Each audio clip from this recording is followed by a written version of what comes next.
खबरें शामिल करेंगे बैन अल-अक़वामी मंजरनामे से और सबसे पहले जिक्र होगा गजा का, जहां पर मुसलसल इसराइली हमलों के साथ साथ फ़लस्तीनियों को भूख के हमलों का भी सामना है, जहां हज़ारों अफराद भूख, बीमारी और पानी की शदीद क़िल्लत का सामना कर रहे हैं। आलमी इदारे खुराक और फूड सिक्योरिटी पैनल IPC की जानिब से गजा शहर में क़हत की बाज़ाब्ता तस्दीक कर दी गई है।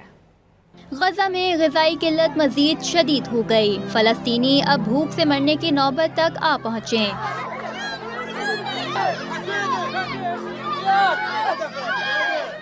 हाथों में बर्तन उठाए फ़लस्तीनी खुराक के मुंतज़िर हैं। दूसरी जानिब बच्चे खुराक की शदीद कमी का शिकार हैं। आलमी इदारे खुराक की रिपोर्ट के मुताबिक गजा में कहत की सूरत हाल शदीद हो चुकी है। मशरिक़ वस्ता में पहली बार किसी इलाके में कहत का ऐलान किया गया है। रिपोर्ट में कहा गया कि गजा शहर में लोग भूख, बीमारी और पानी की कमी का शिकार हैं। अस्पतालों की हालत भी बहुत ख़राब है, जिसकी वजह से अमवात बढ़ गई हैं।